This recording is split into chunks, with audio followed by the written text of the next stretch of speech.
I am California of the past. I am California of the past. I am California of the past.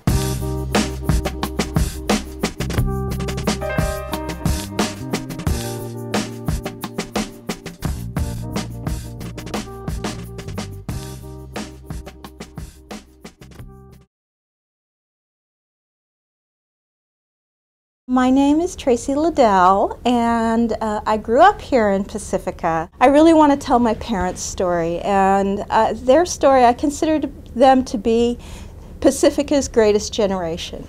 And I think their story really exemplifies the story of a lot of people who were the original owners for the homes here in Pacifica. My father was in World War II. He dropped out of high school to join the Navy in World War II and served on an escort ship in both the Atlantic and the Pacific during World War II. They met after World War II was over, and although they had grown up in the same neighborhoods in the Midwest, in the Quad Cities, and married rather quickly, as many young couples did, after only knowing each other for 7 months. And a year later had my brother. And they married. My mom was going to keep it a secret, as many of the girls in nursing school did, because nursing students were not allowed to marry. The news got out and she was kicked out of nursing school. So she never completed, never became a nurse. And they were tired of the Midwest and dreamed of coming to California. Well, their opportunity came when United Airlines was recruiting. They were a really burgeoning airline and growing rapidly. And they were recruiting mechanics and people to work at their West Coast maintenance base here in the Bay Area. My father passed the aptitude tests with flying colors and was hired. They took every weekend for driving trips along the coast to find a place they wanted to settle. When they were driving around the coast, they came upon a beautiful valley that was basically a large artichoke farm. There was nothing there, and they decided it was the perfect place for them to live. And fortunately, the real estate developer, Mr. Odstad, planned a development and built the first Odstad Lindemar ranchers, the tract homes that post-war generation came and bought in the mid-50s. And my parents were one of the set of original owners who came and bought a home in Lindemar, and on Lindemar Boulevard, as a matter of fact. My parents told me the story of how when they first moved here, it was barren. I mean, the hills were beautiful and green. The hill across the street from them had sheep herds. There was still an existing artichoke farm about a block and a half from us, but that the homes themselves didn't have any plantings. It was like any new development. There were no plants.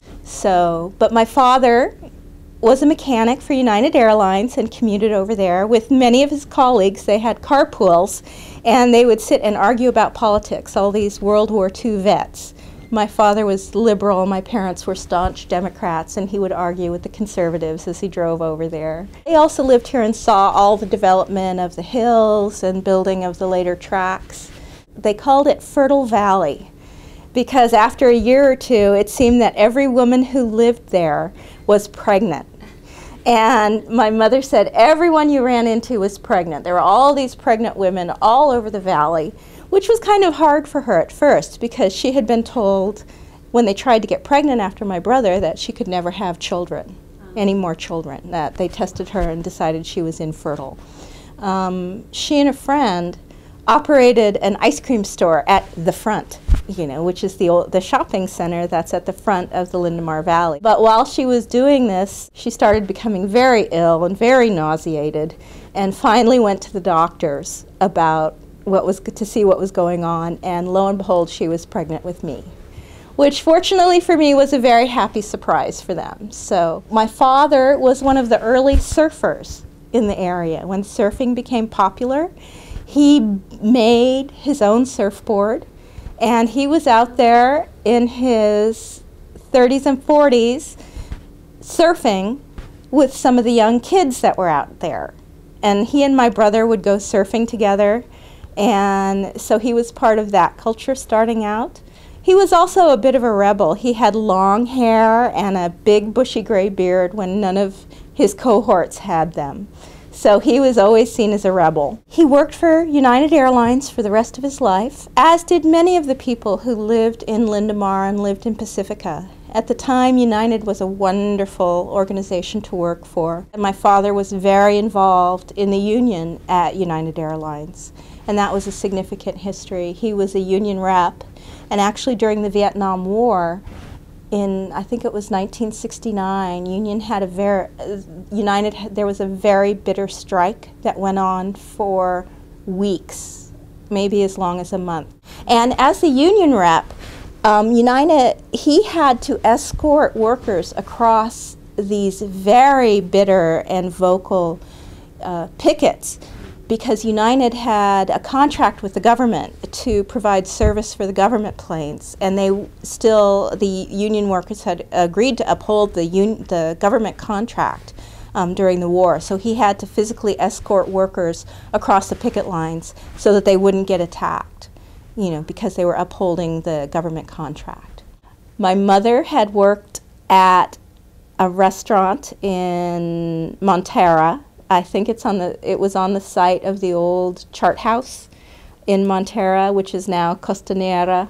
But it was an old roadhouse, and they had people who would go over there for clandestine rendezvous. They had an upstairs, and she told the story of a state senator who had met a girlfriend upstairs there and fell down the stairs and injured his head.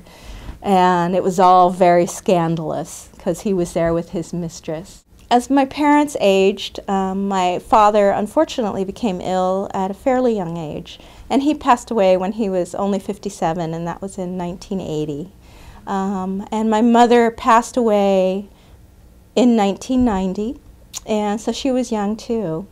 My brother also died in 1999, so I'm really the only one left to tell the family story. So I felt it was really important to tell their story.